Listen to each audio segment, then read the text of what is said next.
मला या परिषदेमध्ये बीजभाषण करण्यासाठी बोलवल्याबद्दल मी प्रथमतः यशवंतराव चव्हाण सेंटरच्या कार्याध्यक्षा श्रीमती सुप्रियाताई यांच्याविषयी मनापासून कृतज्ञता व्यक्त करतो। त्याचबरोबर दत्ताभाऊ, योगेश, काळपंडे सर, बसंती मॅडम, सर्व लोकांचं, माधव, सगळ्यांनी खूप आपुलकीने मला बोलवलं, त्याच्याबद्दल त्या सगळ्यांच्या प्रती कृतज्ञता व्यक्त करतो। माझं जे बीजभाषण आहे ते वेळेच्या मर्यादेत संपवण्याचा मी प्रयत्न करीन।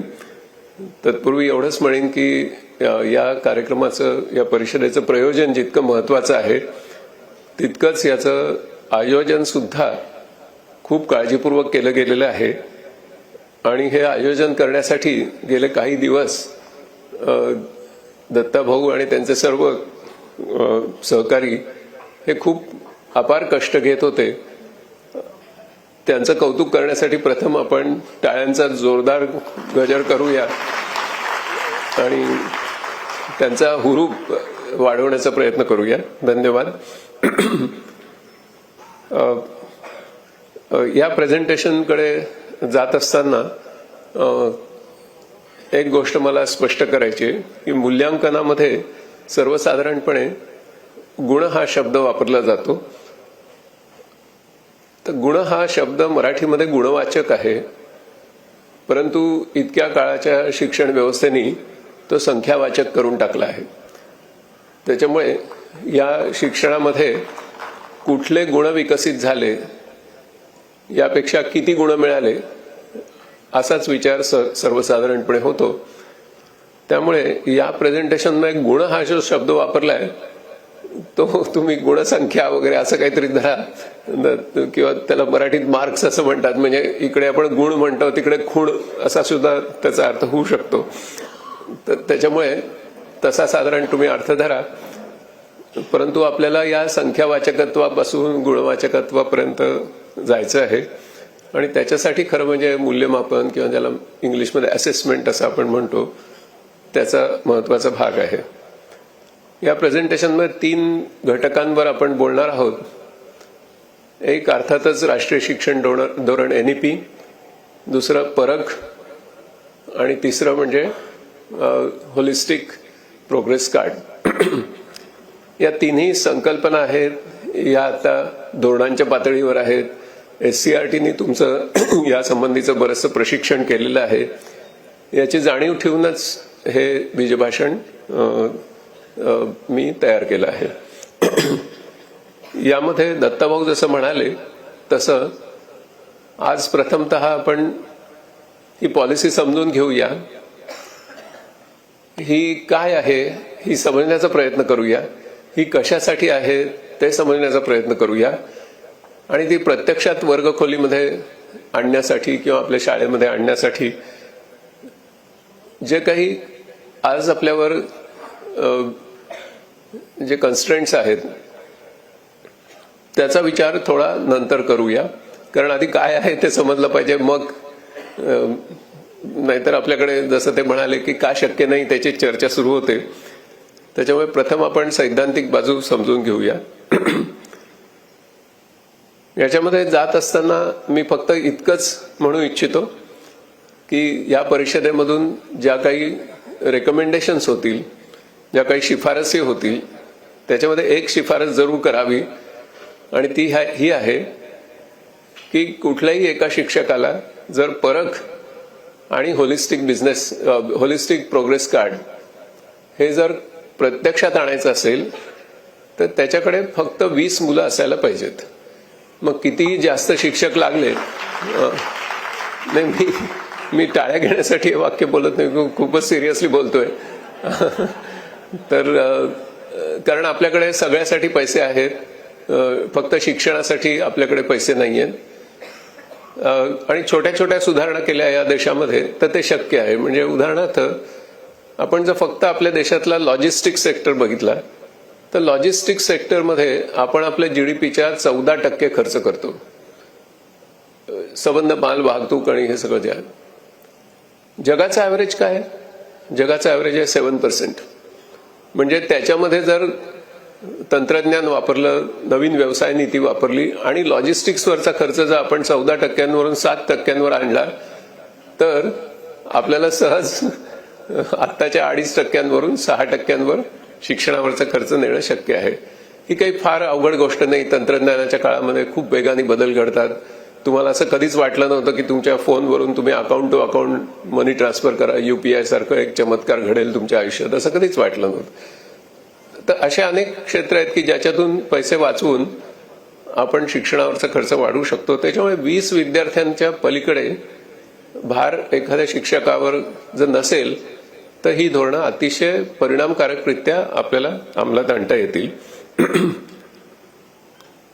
या सगळ्या प्रश्नाला महत्व अशासाठी आहे की जगाच्या एकंदर जमिनीपैकी 2% जमीन आणि 4%च पाणी आपल्याकडे, परंतु लोकसंख्या मात्र 18% आहे.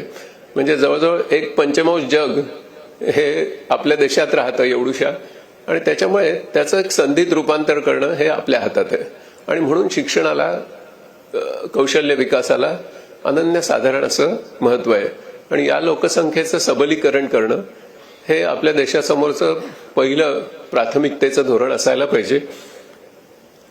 याच्यातलं मुख्य भाग आहे की निरनिराळे अहवाल असं दर्शवतात की जर आपण हे नीट केलं नाही तर 2035 सालापर्यंत साधारणपणे आपल्या देशाची 55% लोकसंख्या ही लेफ्ट आउट आणि लॅग बिहाइंड, म्हणजे जवळजवळ बेदखल होण्याची खूप दाट शक्यता आहे.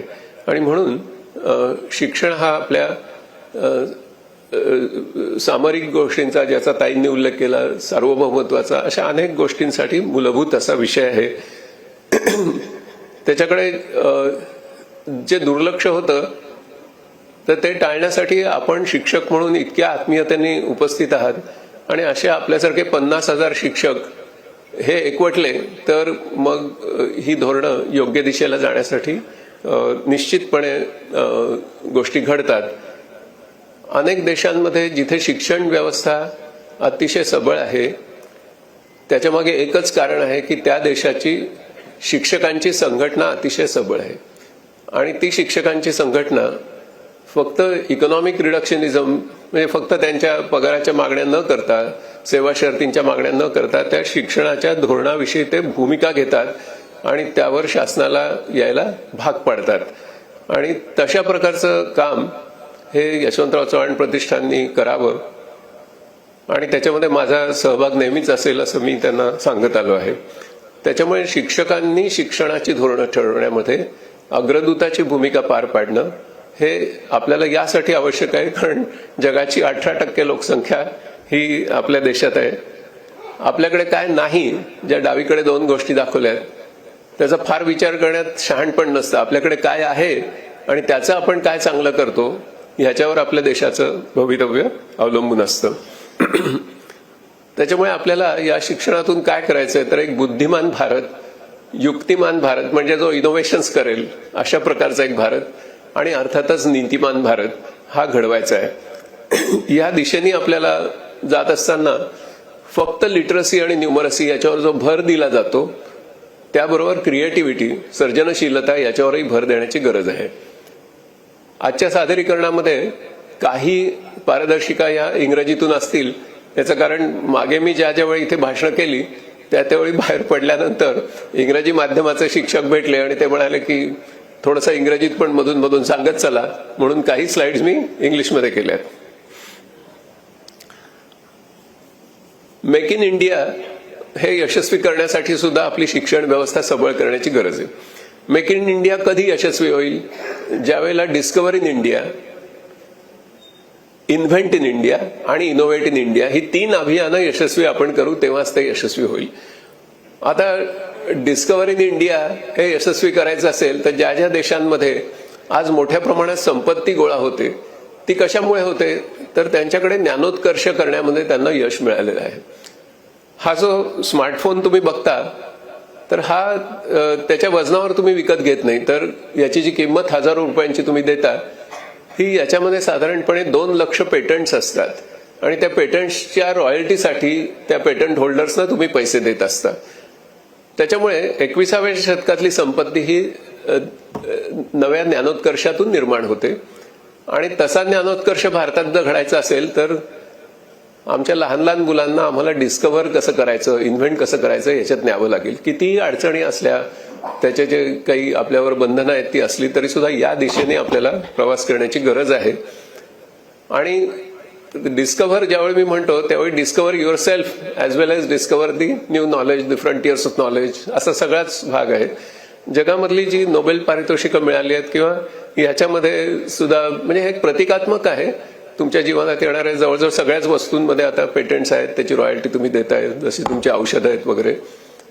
तर त्या लोकांची जी पेटंट्स आहेत त्यांचा जर अभ्यास केला तर असं लक्षात येतं की त्यांनी जवळजवळ त्या गोष्टी वयाच्या 25व्या वर्षाच्या आतच त्याची मुहूर्तमेढ रोवलेली आहे.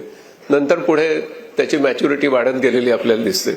त्याच्यामुळे याची सुरुवात शाळेपासून हा महत्वाचा भाग आहे. एक सुंदर पुस्तक आहे विज्ञान शाळेतले विज्ञान घरातले, 170 रुपयाला, युनेस्कोचं पुस्तक आहे, मराठीत आहे. त्याच्यामध्ये आपल्या घरामध्ये पूर्ण 9वी पर्यंतची सगळी प्रयोगशाळा आपल्याला घरातल्या घरात करता येते, कुठलाही नवीन खर्च न करता. ते दुसऱ्या महायुद्धानंतर युरोपमधल्या शिक्षकांनी जे काही किडूक मिळूक आहे त्याच्यातून कसे विज्ञान शिकवायचं याच्यासाठी रचलेलं पुस्तक आहे. आपल्या समोरचं जे कार्य आहे ते अशा 3 स्तरांवर आहे की विद्यार्थ्यांच्या सगळ्या अंगभूत क्षमतांचा विकास. ह्या अंगभूत क्षमतांचा विकास का करायचा याच्याबद्दल थोडं शेवटी मी बोलणार आहे. त्याचबरोबर एक विषमता मुक्त, दारिद्र्य मुक्त असा न्याय्य समाज निर्माण करणं, आणि तो शाळेतच होऊ शकतो. आणि अर्थातच शाश्वत विकास. आपल्याला बरेच वेळा सांगितलं जातं की विद्यार्थी केंद्रित शिक्षण व्यवस्था पाहिजे, पण तो थोडासा चूक आहे त्याच्यात. उद्या विद्यार्थी म्हणायला लागले की शाळेत फक्त चॉकलेटच खायची आहेत तर तो काही विद्यार्थी केंद्रित शिक्षण होऊ शकत नाही. विद्यार्थी विकास केंद्री, समाज विकास केंद्री आणि त्याचबरोबर पर्यावरण विकास केंद्री या दिशेने मूल्यमापन होतं की नाही त्याच्यावरून त्याचं दीर्घकालीन यश हे आपल्याला लक्षात येईल. जसं आपल्या देशाच्या बद्दल खरं आहे तसंच आपल्या विद्यार्थ्यांच्या बद्दल त्यांना शिक्षणातून सक्षमता, कौशल्य, त्याचबरोबर सधनता, त्यांना अर्थार्जन झालं पाहिजे. 9वी ते 12वी मध्ये त्याचा पाया रचला गेला पाहिजे. आणि त्याचबरोबर जीवनाची सार्थकता नक्की कशात दडलेली आहे, माझं लाईफ मिशन काय, याचा शोध घेण्याचा प्रयत्न त्यांना त्या 9वी ते 12वी मध्ये करता आला पाहिजे. 9वी ते 12वीचा खास मी उल्लेख कशासाठी करतो की आता जे शैक्षणिक धोरण आहे त्याच्यामध्ये उच्च शिक्षणाबद्दल असं लिहिलंय की आपल्याला 2035 सालापर्यंत आपला ग्रॉस एनरोलमेंट रेशो हा 50% करायचा. याचा अर्थ असा की 18 ते 23 वयोगटातल्या भारतातल्या एकंदर सगळे जे युवा आहेत, म्हणजे युवक आणि युवती, यांच्यापैकी 50% लोक हे कॉलेजमध्ये गेले पाहिजेत. आता हे धोरण आहे. आता ते 28.3% जातात, म्हणजे जवळजवळ आपल्याला दुप्पट करायचे 10 वर्षामध्ये. समजा आपण काहीतरी जादू केली आणि हे करण्यामध्ये यशस्वी झालो तरी सुद्धा त्याची दुसरी बाजू महत्वाची आहे, ती अशी आहे की म्हणजे 50% विद्यार्थी या देशातले कधीही कॉलेजमध्ये जाणार नाहीयेत. याचा अर्थ असा की 9वी ते 12वी मध्ये आम्हाला त्यांना सक्षमता आणि सधनता ही द्यावीच लागेल. त्यांना स्वतःच्या पायावर उभं करणारं शिक्षण हे आम्हाला 9वी ते 12वी या 4 वर्षांमध्ये द्यावं लागेल. लिटरसीज म्हणजे साक्षरता, सक्षमता आणि त्याचबरोबर चारित्र्य संवर्धन या तिन्ही गोष्टींचा आम्हाला विकास करायचा आहे. म्हणजे एक उद्दिष्ट ठेवलं पाहिजे की no learner left behind, mainstreaming of every learner.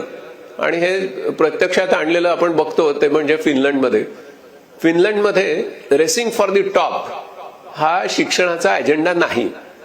फिनलंडचा agenda काय आहे तर mainstreaming of every child. अत्यंत युद्धग्रस्त अशा देशांमधून जे निर्वासित फिनलंडमध्ये आले त्या निर्वासितांची मुलं फिनलंडच्या शाळांमध्ये जाऊ लागली तर फिनलंडचे पालक म्हणाले की या मुलांना आमच्या मुलांच्या शाळांमध्ये घेऊ नका कारण आमची मुलं मागे पडतील. त्यावेळेला फिनलंडच्या शिक्षक संघटनेनी देशातल्या राज्यकर्त्यांना आणि पालकांना गप्प बसवलं आणि त्यांना सांगितलं की शिक्षणातलं फक्त आम्हाला कळतं, तुम्ही याच्यात पडू नका. ती मुलं आमच्याकडे आली की आम्ही त्यांना 2 वर्षात मेन स्ट्रीमिंग करू. त्याच्यामुळे ती मुलं फिनिश भाषा सुद्धा शिकली म्हणजे सिरियामधून इकडून तिकडून आलेली मुलं आहेत, आता त्याच्या जास्त सविस्तर जात नाही, परंतु ती मुलं 2 वर्षामध्ये सगळ्या फिनिश भाषा शिकली, ती ह्या मुलांच्या बरोबरीने पुढे आली. याचं कारण त्या वर्गामध्ये एक साधं तत्व आहे की कुठल्याही मुलाला असं विचारलं जात नाही की तुझा नंबर कितवा आला. कुठल्याही मुलाला विचारलं की तो काय म्हणतो की मी सगळ्या मुलांच्या बरोबर आहे. ही जी गोष्ट आहे ही तिकडच्या शिक्षक संघटनेचं 60 वर्षांमधलं मोठं यश आहे.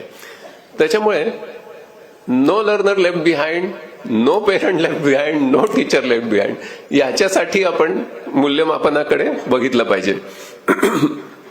शिक्षणामध्ये सर्वसाधारणपणे मूल्यमापन न केल्याने काय होतं, फक्त शिकवत बसल्याने काय होतं, ते 3 दोष या स्लाइडमध्ये तुम्हाला दिसत आहेत की एक 5 मिनिटं आपण भाषण करायला लागलात की बादली भरायला सुरुवात होते आणि नंतर बादली ओव्हरफ्लो होते. म्हणजे आता माझी 5 मिनिटं होऊन गेलेत, त्याच्यामुळे सभागृहात काय चालू आहे याची मला कल्पना आहे. तर त्याच्यामुळे बादली भरायला लागते आणि ओसंडते. पण आपल्याला टीचर्स रूम मध्ये गेल्यानंतर आपण सर्वसाधारणपणे सांगतो आज माझं इतकं कडक लेक्चर झालं काय विचारूच नका, म्हणजे आज म्हणजे एकदम मारलंच मी. मुलांना विचारलं तर 5 मिनिटानंतर ते मनाने इकडे तिकडे गेलेले असतात. दुसरी गोष्ट काय होते की त्याच्यामुळे कॉग्निटिव्ह ओव्हरलोड येतो. आणि तिसरी गोष्ट फटीग होते. फटीग आला की पुढचं काही शिक्षण होत नाही. मेंदू हा शिकणारा अवयव आहे. मेंदू सतत शिकत राहतो, पण काय शिकायचं हे मेंदू ठरवत असतो, ते शिक्षक नाही ठरवू शकत. म्हणून प्रत्येक 5 मिनिटानंतर एक मूल्यमापनाचा अनुभव येण्याची गरज असते. आणि त्याचा हा साधा फॉर्म्युला आहे की रिलीफ, रिफॉर्म अँड ट्रान्सफॉर्म आणि इन्फॉर्म, परफॉर्म अँड ट्रान्सफॉर्म हा साधा फॉर्म्युला आहे. म्हणजे थोडा वेळ इन्फॉर्म, एक 2-3 मिनिटं इन्फॉर्म. ताईंनी रीलचा उल्लेख केला मगाशी, ते तर 30 सेकंदाचे असतात. तेवढी कला आपल्याला जमणं कठीण आहे. पण 2-3 मिनिटं इन्फॉर्म झालं की परफॉर्म सुरू व्हायला पाहिजे. आणि परफॉर्म करत असताना मग ते सुरवंटाचं फुलपाखरू व्हायला सुरुवात होते, ट्रान्सफॉर्म व्हायला सुरुवात होते. परफॉर्म शिवाय ते होत नाही. मॉन्टेसरी बाईंनी जग बदलून टाकणारा शोध लावला की मुलं हाताने करून शिकतात, मुलं पुस्तकात बघून किंवा आत्ताच्या जमान्यात युट्यूब व्हिडिओ बघून शिकत नाहीत, मुलं हाताने करून शिकतात. हा शोध मॉन्टेसरी बाईंनी ज्यावेळी लावला त्यावेळेला 2 वर्षामध्ये 1907 सालानंतर 1909 सालाच्या आसपास जगातले राष्ट्राध्यक्ष, जगातले शिक्षण तज्ञ हे त्या लॉरेन्झो सारख्या अत्यंत गलिच्छ अशा वस्तीमध्ये इटालीमध्ये येऊन हा प्रयोग बघू लागले. 2 वर्षात चमत्कार करायचा असेल तर इतक्या लवकर होऊ शकतो. आणि मग मॉन्टेसरी बाईंना या एका शोधासाठी अमेरिकेमध्ये बोलवलं गेलं. अमेरिकेत त्यांचे जे होस्ट होते ते कोण होते तुम्हाला आश्चर्य वाटेल, धक्का बसेल. अमेरिकेतले त्यांचे होस्ट होते एडिसन. कारण एडिसनला शाळेत जाता आलं नव्हतं, शाळेतून बाहेर काढून टाकलं होतं. आणि एडिसननी विनंती केली की मॉन्टेसरी असोसिएशन ऑफ अमेरिका स्थापन केली पाहिजे. आणि त्याचं पहिलं अध्यक्षपद एडिसनच्या विनंतीनुसार none other than Graham Bell हे त्याचे अध्यक्ष झाले. इतकं शिक्षणाला सेंट्रल अजेंडा अमेरिकेमध्ये एडिसननी केला मॉन्टेसरी बाईंना बोलून. मॉन्टेसरी बाई या 1939 साली भारतात आल्या आणि त्या इटलीच्या नागरिक असल्यामुळे युद्ध सुरू झाल्यानंतर भारतातच अडकल्या. गांधीजींबरोबर त्यांचा बराच संपर्क झाला, पुण्यामध्ये पण आल्या, त्यांनी अनेक ठिकाणी कार्यशाळा घेतल्या आणि म्हणून बालशिक्षणाची मुहूर्तमेढ भारतामध्ये रोवली गेली. परंतु आपला फॉर्म्युला काय तर इन्फॉर्म, परफॉर्म अँड ट्रान्सफॉर्म. आपण इथे सुरवंटच ठेवून शाळेच्या बाहेर काढायला बसलेलं नाही. फुलपाखरू उडत गेलं पाहिजे आणि त्यासाठी कृती करणं, कृतीला शिक्षणामध्ये सर्वात जास्त महत्व आहे. म्हणून activity based learning, interactive learning आणि गेमिफाईड लर्निंग. गेमिफाईड लर्निंग मी अशासाठी म्हणतो की गेम्स जर मुलांचे तुम्ही बघितले, अगदी केअरफुली वॉच केलं त्यांना गेम खेळताना, तर तुमच्या लक्षात येईल की कुठलाही गेम शिकवण्यासाठी कुठल्याही शिक्षकाची गरज पडत नाही. मुलंच मुलांना गेम्स शिकवतात. तसं आता परखमध्ये 6 अध्यायी मूल्यमापनाला महत्व आहे, तर मुलंच मुलांना ते शिकवतात. याच्यावर खूप संशोधन झालं मेंदूवर आणि एक सिद्धांत बाहेर पडला.